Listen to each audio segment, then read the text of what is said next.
Hello everyone, সবাই কেমন আছো? আশা করছি সবাই অনেক অনেক ভালো আছো। আর তোমাদের সাথে সাথে কিন্তু আমরা বেশ ভালো আছি। আর তার আগে বলি সবাইকে গুড মর্নিং। আর তোমরা তো জানো আমি কালকে বাপের বাড়ি গেছিলাম, আর বাপের বাড়ি থেকে বাড়ি এসেছি আজকে ভোরবেলা। ওখান থেকে বেরিয়েছি তখন 6টা মতো বাজে, আর বাড়িতে এসে যখন পৌঁছিয়েছি তখন 6:45 বাজে। আর এত সকাল সকাল বাড়ি আসার একটাই কারণ, সেটা হচ্ছে মামামের 7টা থেকে পড়া ছিল। আর তাছাড়াও বেলা করে বেরোলে কি হয়, রাস্তায় যানজট হয়, প্লাস রোদ্দুরের খুব তাপ। তো ওই জন্য যখনই আর কি আমি বাড়ি আসি তখনই আমি 6:30 7টার মধ্যে বাড়িতে ঢুকে যাই। আর মামামের যেহেতু পড়া আছে ওই জন্য আরও বেশি তাড়াতাড়ি করে বাড়িতে আসা। আর মা আগের দিন রাত্রে সুজি রান্না করেছিল, আর মামামকে সেটা খাইয়ে রেডি করে ওকে পড়তে পাঠিয়ে দিয়েছি। আর তারপরে স্টার্ট করে দিয়েছি সংসারের কাজকর্ম করা।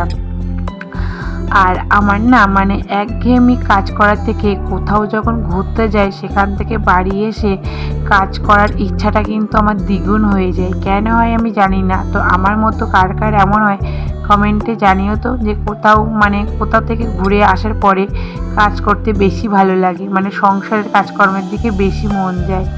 আমার তো এরকম হয়।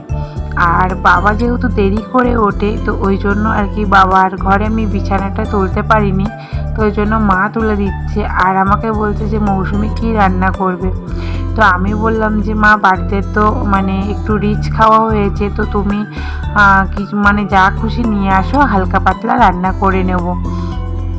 তো তারপরে আর কি যত দরজা জানলা ছিল সব আর কি ক্লিন করে নিলাম। আর এটা হচ্ছে আমাদের শু র্যাক, আর শু র্যাকের ওপরটা আর কি আমি ডাস্টিং করে নিলাম। আর এই ওয়াশিং মেশিনের উপরে আর কি আমার রাখা আছে যত রকমের শ্যাম্পু, কন্ডিশনার, ফেস ওয়াশ, তো সেইগুলোই। তারপরে হচ্ছে ওয়াশিং মেশিনের লিকুইড, তো সেইগুলো আর কি আমি ডাস্টিং করে নিচ্ছি। তো ডাস্টিং না করলে কি হয়, এর উপরে তো আবার ধুলো জমে, আর দেখতেও কেমন লাগে।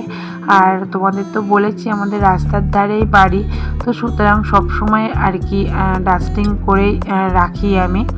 আর এই বোর্ডটা হচ্ছে আমার রান্নাঘরের পাশের বোর্ড, আর এত তেল চিটকে হয় কি বলবো। তারপরে হোয়াইট কালারের বোর্ড দেখতে কি বাজে লাগে, তো সেটাকে আর কি শ্যাম্পু দিয়ে ভালো করে আর কি ক্লিন করে নিলাম।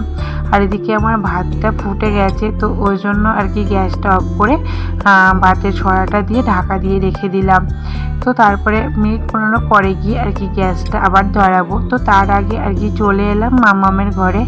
তো মামামের খাটের ওপরে প্রচুর জামা কাপড় ছিল, তো সব জামা কাপড়গুলো একে একে সব ভাঁজ করে নিচ্ছে। আর এদিকে দেখো লাইটের রিফ্লেকশান হচ্ছে বলে কেমন একটা হচ্ছে, কোনো সময় বেশি লাইটিং আসছে, কোনো সময় আবার কম। তো যাই হোক, কিছু তো করার নেই। আর এদিকে সব জামা কাপড় ভাঁজ করে এক এক করে রেখে দিচ্ছি। আর ওই যে ব্ল্যাক কালারের জামাটা কুর্তিটা আমি পরেছিলাম, তো সেটা একটু আলাদা করে রেখে দিলাম, কারণ ওটা রোদ্দুরে দেবো। আর ওই কুর্তিটা এত ভালো লেগেছে আমার মায়ের, আমার মা বলছে ওটা যেন তুই ডেলি পরবি না, যখন কোথাও যাবি তখনও পরবি, খুব সুন্দর লেগেছে আমার। তো আমি ভাবলাম যে ঠিক আছে, তাহলে ডেলি আর পরবো না, ওটা হচ্ছে রোদ্দুরেতে তুলে রেখে দেবো।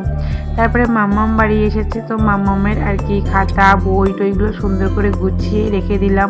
আর ওর তো আবার খিদে পেয়েছে, তো ওই জন্য আর কি চলে আসলাম রান্নাঘরে। এসে ফার্স্টে যেটা করলাম, 2টো মতো ডিম ভাজা করে নিলাম মামামের পাপার জন্য আর মামামের জন্য। আর এদিকে তো ভাত তো হয়ে গেছে, তারপরে ওকে খাওয়িয়ে আর কি চলে এসেছি আবার মামামের ঘরে। তো এইগুলো আর কি ডাস্টিং করতে বাকি ছিল, তো এইগুলো ডেলি কিন্তু আমি ডাস্টিং করি। কোথা থেকে যে এত ধুলো আসে কে জানে বাবা, আমি তো বুঝতেই পারি। একদমই বেশি কিছু রান্না করছি না, করছি কুমড়ো আলু আর এই চিংড়ি মাছের একটা তরকারি করছি, খুব সুন্দর লাগে কিন্তু খেতে কুমড়ো আলু চিংড়ি মাছের তরকারি। আর করছি পটল চিংড়ি। তো পটল চিংড়ির জন্য যে মশলাটা সেটা আমি করে নিয়েছি। তো এই যে এখানে সব কাটা কুটো কমপ্লিট, এবার বসাবো রান্না। তারপর ঝটপট রান্না করে নিই, তারপরে আবার তোমাদের সাথে কথা হচ্ছে। এদিকে তো আমার রান্না কমপ্লিট। আর আমি যে পটল চিংড়িটা রান্না করেছি সেটা 2টো পাত্রে আর কি ঢেলে নিলাম। তো একটা দুপুরের জন্য, একটা রাত্রের জন্য। তাহলে কি হয়, রাত্রের জন্য যেটা রাখি সেটা ঘ্যাঁটা পড়ে না, তরকারিটা ভালো থাকে। আর যেহেতু গরম পড়ছে এখন, আর এবার লাস্টে আমের চাটনিটা আমি ঢেলে নিলাম। আর আমাদের বাড়িতে না গরমকালে সবাই আম ডাল আর আমের চাটনি কিন্তু খেতে খুব ভালোবাসে।